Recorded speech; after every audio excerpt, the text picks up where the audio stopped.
Hi students, this is a video to help you get started on your quiz 12. So first I want to point out that the feedback deadline is May 2nd and the final deadline is May 5th.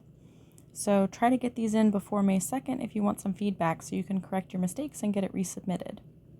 There are going to be 5 questions on this quiz, and the first question is relatively straightforward. You have to solve a logarithmic expression, so you're going to need to remember your log rules.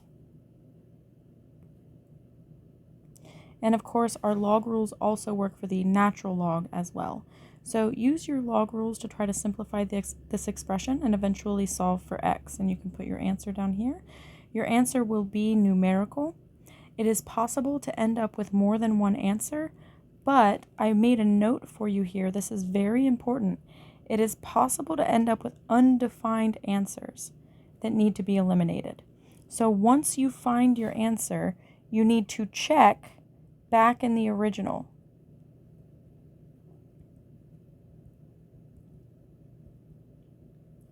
So you'll get your answers, you'll put each of them back in the original just to check them, and if you end up with something that's undefined, of course that cannot be an answer, so you might have to eliminate some of the answers that you arrive at. Question 2 is a half-life question.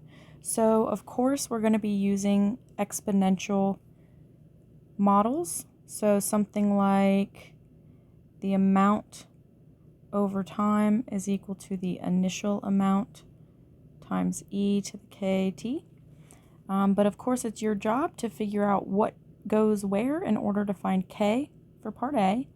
And then for part B, once you know k, you will be using that same model, a of t equals a sub naught e to the kt. But now that you know k from part A, you can plug that in for part B, and that will help you find your t value in the second part of this problem. Make sure you include units in part B. I'm actually going to write that in.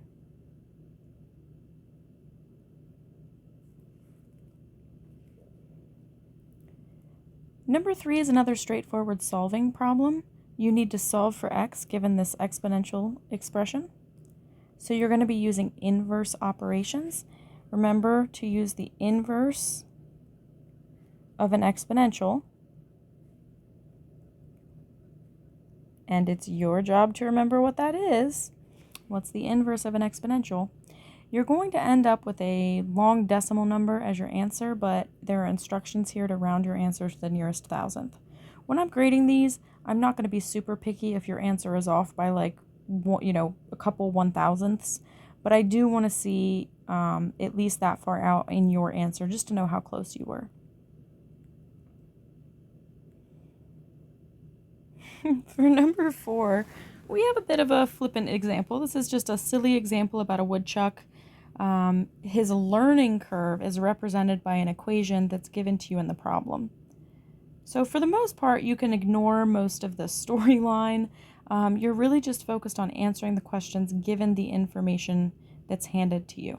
So in part A, we're asking you how many pieces of wood, so Q, sub naught, can the woodchuck chuck after 0 days? So our initial Q value is the one we get when we plug 0 in for T, and this is just a matter of plugging it in properly to your calculator. Part B is asking for the Q value after 3 days. Very similar problem, but we're plugging 3 in for T this time.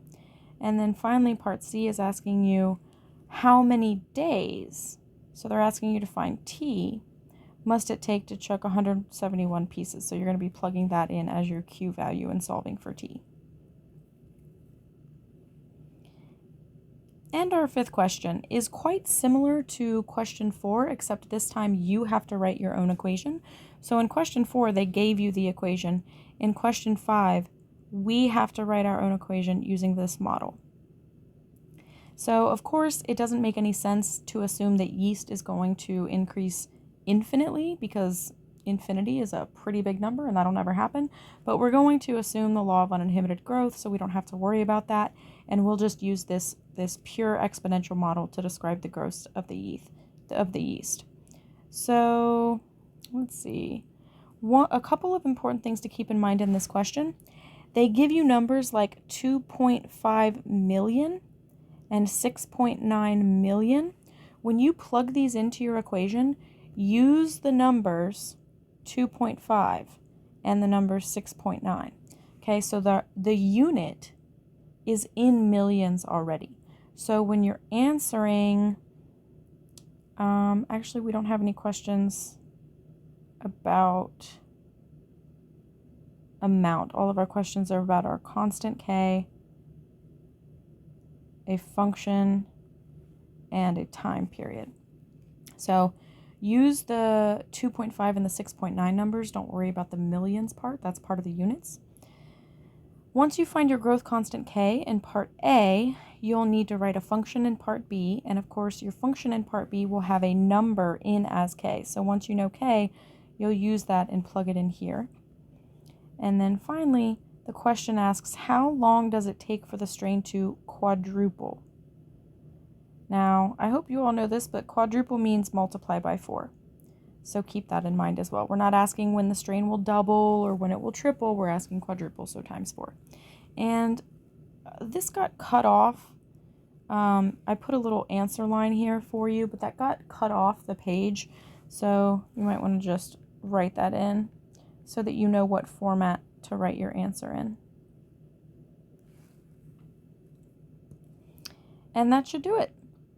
I hope this gives you at least a good start on the problem. If you need any help, you've got a couple days to work on this in class. I'd be glad to help you on Thursday or Friday in class.